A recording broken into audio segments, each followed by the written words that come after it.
ठीक है, लेकिन और बहुत कुछ आपके मुताबिक भी इससे हासिल किया है कांग्रेस पार्टी ने और राहुल गांधी ने, भले ही वो वोट में परिवर्तित ना हो रहा हो। अजय जी, आप इससे इत्तेफाक रखते हैं कि कांग्रेस पार्टी को फायदा तो जरूर हुआ है? मैं सर आपके पास आऊंगी, माफ कीजिएगा, एक और हम अपना आंकड़ा लोगों जी संक्षेप में बोलिएगा। जी सर बोलिए। सुमेरा जी, जब यात्रा हम लोगों ने शुरू की थी, राहुल जी ने और बाकी हमारी पार्टी के लोग और बहुत सारे सोशल ऑर्गेनाइजेशन भी इसमें जुड़े हुए थे, तो इसका उद्देश्य क्या था? उद्देश्य कांग्रेस पार्टी को फायदा होगा घाटा होगा ये नहीं था। उद्देश्य था देश में नफरत और हिंसा का जो माहौल हो वो कैसे कम हो और शांति प्रेम और सद्भाव कैसे बढ़े। और मुझे लगता है भारत को इसका लाभ हुआ है।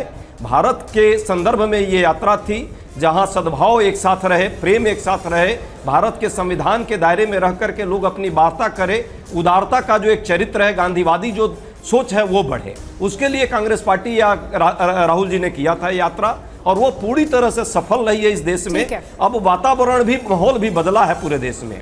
युवाओं की समस्याओं को लेकर हम लोगों ने जो मुख्य धारा में चुनाव में लाने का प्रयास किया, इसी यात्रा का देन था। नारी का अधिकार कैसे संपन्न हो, कैसे श्रमिकों को अधिकार मिले, कोई बात नहीं, क्योंकि राजनीतिक फायदा आप तलाश भी नहीं रहते। आपका उद्देश्य तो बड़ा उद्देश्य था। नहीं हमें नहीं हमारा नहीं, वो तो देखिए कल का चुनाव तो राजनीतिक प्रक्रिया के तहत हुई है, उसका रिजल्ट ठीक है सर, शहजाद की प्रतिक्रिया भी लेनी है, हमारे दर्शक भी हमारे साथ जुड़ गए। आप बड़े उद्देश्य के लिए चले थे, राजनीतिक उद्देश्य था भी नहीं हुआ राजनीतिक फायदा, तो कोई अफसोस भी नहीं होगा फिर तो। हमारे साथ मुंबई नॉर्थ महाराष्ट्र से सिद्धार्थ देशमुख जुड़ गए हैं, वो सवाल पूछना चाहते हैं मुंबई नॉर्थ महाराष्ट्र सीट के बारे में। सिद्धार्थ देशमुख सवाल पूछना चाहते हैं। शिव, मुंबई नॉर्थ में हमारे सर्वे के हिसाब से बीजेपी आगे है।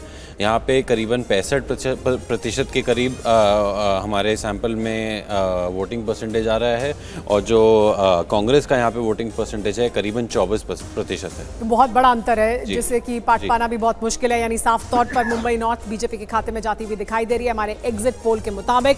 एग्जैक्ट पोल कल आएंगे, आप सुबह से ही नतीजे, सबसे सटीक नतीजे TV9 भारतवर्ष पर लगातार देखेंगे। लेकिन आइए अब एक बार सातों चरण के एग्जिट पोल पर भी नजर डाल लेते हैं। सातों चरण का जो एग्जिट पोल है वो क्या तस्वीर दिखा रहा है, एक बार फिर आपको दिखा दें तो देखिए, ये जो अलग अलग चरण थे उसमें पहला चरण जिसमें एनडीए को 50 सीटें, इंडिया को 49 सीटें, अन्य के खाते में 3। दूसरे चरण में 54 सीटें एनडीए को, 31 इंडिया गठबंधन को, 2 अन्य के खाते में।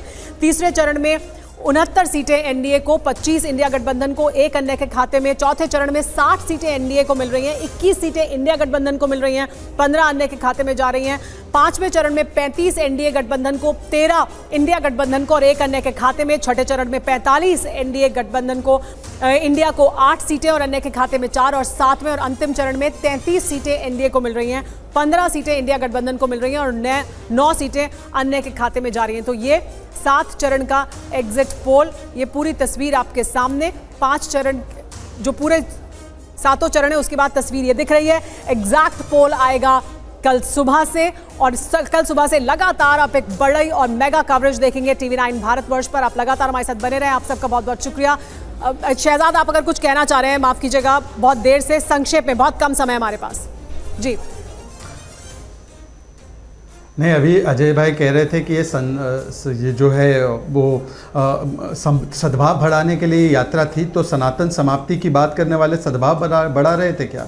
जो कह रहे थे राम मंदिर बेकार है वो सद्भाव बढ़ा रहे थे। और देखिए, अब जब राजनीतिक हासिल नहीं हुआ कुछ, तो अब मॉरल विक्ट्री के लिए कभी कहना कि इमेज मेकओवर के लिए था या कभी कहना ये देश के लिए था। ये देश के लिए नहीं, आपने राजनीतिक रूप से कुछ हासिल नहीं हुआ इसलिए अब आप मॉरल हाई ग्राउंड ले रहे हैं। देखिए, देश में शांति सौहार्द बनी रहे, ये मोरल हाई ग्राउंड नहीं है, हम सबकी जिम्मेवारी है। और जिस तरह से मुजरा और मंगलसूत्र और अंततः महात्मा गांधी पर भी प्रश्न लगाने सौहार्द स्टूडियो में भी बना रहना चाहिए और भाषा पर संयम भी राजनीति होगी देश में, स्टूडियो डिबेट्स में भी बना रहना चाहिए, वहां पर भी वो बड़ा उद्देश्य जो है हासिल हमें करना चाहिए। आप सबका बहुत बहुत शुक्रिया हमारे साथ जुड़ने के लिए।